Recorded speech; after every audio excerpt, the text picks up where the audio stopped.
اللہ کی راہ میں قربانی دینا انسان کو اللہ کا محبوب بنا دیتا ہے اور اس کے دل میں سکون پیدا کرتا ہے۔ جو شخص اپنے وقت کو اللہ کے ذکر میں گزارتا ہے اس کی زندگی میں برکت اور کامیابی آتی ہے۔ دوسروں کے ساتھ نرمی اور محبت کا رویہ اپنانا دین اسلام کی بنیاد ہے اور یہ عمل اللہ کے ہاں بہت پسندیدہ ہے۔ اللہ فرماتے ہیں جو شخص صبر کرتا ہے اور شکر ادا کرتا ہے ہم اس کے لیے ایسی نعمتیں عطا کرتے ہیں جن کا وہ تصور بھی نہیں کر سکتا۔ زندگی کی ہر مشکل انسان کو اللہ کے قریب کرنے کے لیے آتی ہے، اس لیے ہمیشہ اللہ کی رضا پر راضی رہو۔ جو لوگ والدین کی خدمت کرتے ہیں ان کی دعائیں زندگی کے ہر موڑ پر کامیابی کا ذریعہ بنتی ہیں۔ اللہ فرماتے ہیں کہ میرے بندوں کو امید دلاؤ کیونکہ میرا رحم میرے غضب سے زیادہ وسیع ہے۔ دعا مانگنے کا مطلب صرف اللہ سے مانگنا نہیں بلکہ اس پر یقین رکھنا ہے کہ وہ سب کچھ کر سکتا ہے۔ جو لوگ دوسروں کے عیب چھپاتے ہیں اللہ قیامت کے دن ان کے عیب چھپا دے گا۔ اللہ کا ذکر دلوں کو سکون دیتا ہے اور ہر دکھ کو راحت میں بدل دیتا ہے۔ نبی کریم نے فرمایا سب سے بہتر انسان وہ ہے جو اپنے بھائی کے لیے وہی پسند کرے جو اپنے لیے پسند کرتا ہے۔ جو شخص اپنی زندگی کو اللہ کی رضا کے مطابق ڈھال لیتا ہے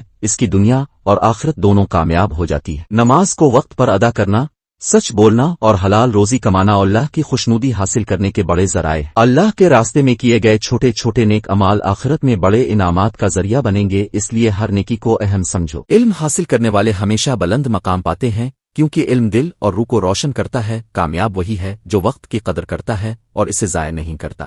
دھوکہ اور جھوٹ انسان کو بربادی کی طرف لے جاتے ہیں۔ سچائی اور دیانتداری وہ اوصاف ہیں جو انسان کو عزت اور مقام دیتے ہیں۔ عاجزی اختیار کرنے والے ہمیشہ دلوں میں جگہ بناتے ہیں۔ انسان اپنی ذات کا مالک ہے، اپنے کردار اور اعمال سے وہ اپنی قسمت لکھ سکتا ہے۔ اللہ سے ہمیشہ وہ مانگو جو تمہارے حق میں بہتر ہو کیونکہ وہی بہتر